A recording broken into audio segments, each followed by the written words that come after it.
유사 제품과 저희 액티바 707 두 가지가 있습니다. 똑같은 용량에 5kg씩 두 개를 담았습니다. 직접 테스트기를 통해서 측정을 해 보여드리도록 하겠습니다. 먼저 음이온 측정을 해보겠습니다. 음이온이라 하면 강가, 바닷가, 계곡, 깊은 산 속에서 많이 검출되죠. 보통 설악산 공기실에서 측정되는 것이 시시당에 보통 1200에서 1500까지 측정이 된다고 합니다. 하지만 설악산 공기질을 여기다가 갖다 넣을 수는 없습니다.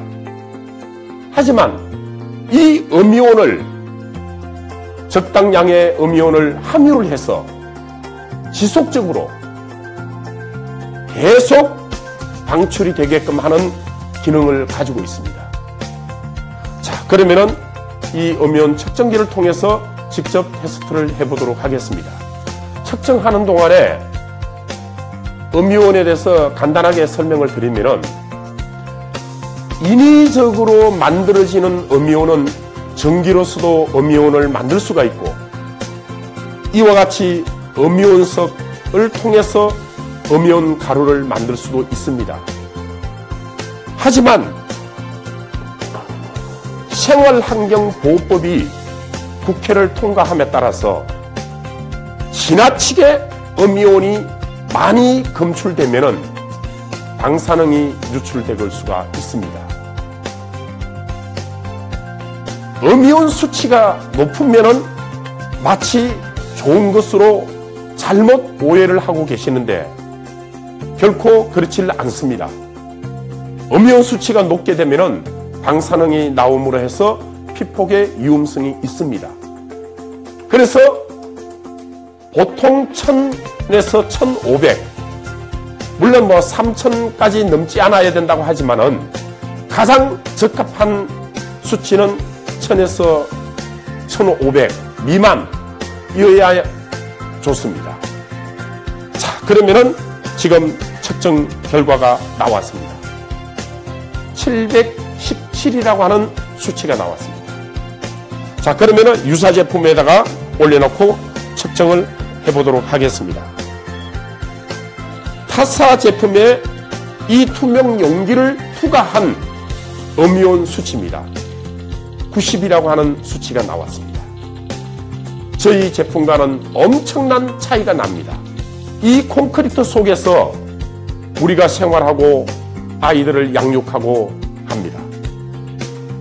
이 콘크리트에서 라돈이라고 하는 유해 성분이 나오는데 얼마나 무섭게 나오는지를 보여드리도록 하겠습니다. 이 라돈은 어떻게 형성이 되느냐? 땅속 편모암이나 하강암, 땅 속에서 우라늄이 검출되죠. 이 우라늄이 검출돼서 올라오면서 가스를 형성하라는데 이 가스를 가리켜서 우리가 라돈이라고 합니다. 라돈은 무치, 무미, 무색입니다. 전혀 맛도 없고 눈에 보이지도 안 하고 이런 유해 물질이 우리 호흡기를 통해서 전달되면 어떻게 되는지를 상상에다가 맡기겠습니다. 이 콘크리트에서 나오는 이 유해 물질이 얼마나 심각한지를 여기에 라돈 측정기가 있습니다.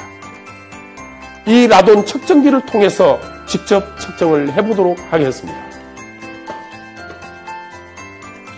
지금 여기 보시면 램프가 깜빡거리고 있습니다.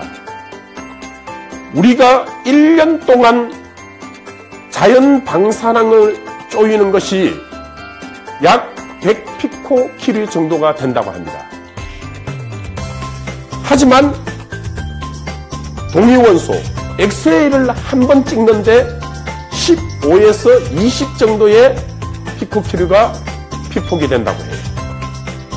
그런데 사실상 그 정도도 무수하는데 내 집안에서 나오는 라돈은 얼마나 심각한지를 모른다는 겁니다. 우리가 흔히 제2의 피부는 피복이라고 하죠. 그러면 제3의 피부는 무엇입니까? 집입니다. 이 집에서, 이 콘크리트에서 유해물질을 어떻게 내뿜는가를 보시면은 우리 고객분들이 아마 깜짝 놀라실 것입니다. 지금 램프가 이렇게 깜빡거리고 있습니다. 하지만 콘크리트 쪽으로 가져가 보면은 램프는 엄청나게 빨라지기 시작합니다. 그리고 수치가 급속도로 올라갑니다. 300피코끼리 이상 올려놓고 여기에 액티바 707을 발라놓은 이 A4 용지를 올려놓고 직접 눈으로 보여드리겠습니다. 방사능은 없앨 수가 없습니다. 방사능이 없어지는 데는 무려 10만 년이 걸린다고 합니다. 그래서 핵폐기물을 어떻게 처리합니까? 땅을 파고 거기에다가 드럼을 해서 묻어버립니다. 콘크리트를 통해서. 이렇게 처리하는 것이 핵폐기물입니다. 하지만 저희 제품이 방사능을 값의 수치를 낮춰주고 차단해주는 기능을 가지고 있습니다. 그러면은 여기다가 올려놓고 측정을 해보도록 하겠습니다. 예. 제가 아까 말씀드린 바와 같이 이 방사능을 100% 없앨 수는 없다고 말씀을 드렸습니다. 차단 내지는 저감매 효과를 가지고 있다고 말씀을 드렸는데 얼마까지 저감매 효과가 나는지를 지금 보고 있습니다. 계속해서 수치가 떨어지고 있는 것을 보실 수가 있습니다. 다음에는 여기 앞에 보시면은 두 가지의 물이 있습니다. 이 물은 초순수물이고 이거는 그냥 상수도물입니다.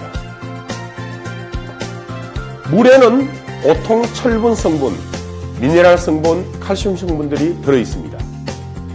사람이 섭취하는 데는 아무 상관이 없습니다. 하지만 미세한 이 수세, 만약에 이 상수도물이나 또는 지하수물을 사용하게 되면 미크론 단위의 기공으로 형성하고 있는 이 수세 기공을 다 막아버린다는 겁니다. 그래서 저희 액티바 707은 어떻게 하느냐? 초순수물을 사용합니다. 왜? 3대 효소라고 하는 이 철분 성분과 미네랄 성분을, 칼슘 성분을 제거를 해버립니다. 이 초순수물은 알코올처럼 물이 섞지를 않습니다. 화장품 만들 때, 로션, 스킨 로션 만들 때 사용하는 것이 바로 초순수물입니다. 자, 그러면은 여기에 중금속 측정기가 있습니다. 직접 테스트를 해보도록 하겠습니다.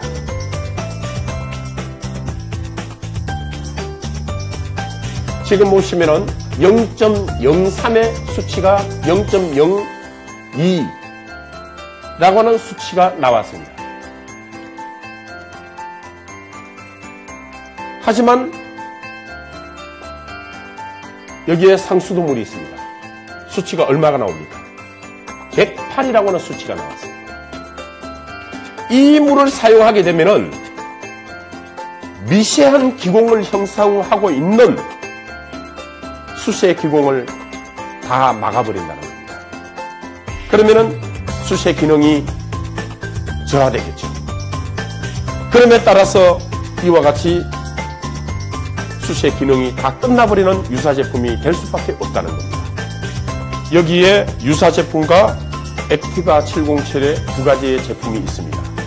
이 두 가지 제품의 뚜껑을 열어서 내용물을 직접 한번 보시도록 하겠습니다. 위에는 물로서로만 가득 차 있습니다. 이것이 상수도 물 내지는 지하수입니다. 저희 제품은 지금 보시는 것처럼 이렇게 되어 있습니다. 자, 액상 참수시라에서 다 동일한 것이 아니라는 것을 우리 고객님들에게 강조하고 싶습니다. 본 제품은 감히 제가 이 제품에 대해서는 우리나라에서 최고의 원조라고 말하고 싶습니다. 하지만 저희가 전시회를 나간다, 각종 이런 홈페이지가 오픈되고 그러다가 보니까 이와 같은 유사 제품이 나오고 있습니다. 이런 차별화된 것이 바로 액티바 707입니다.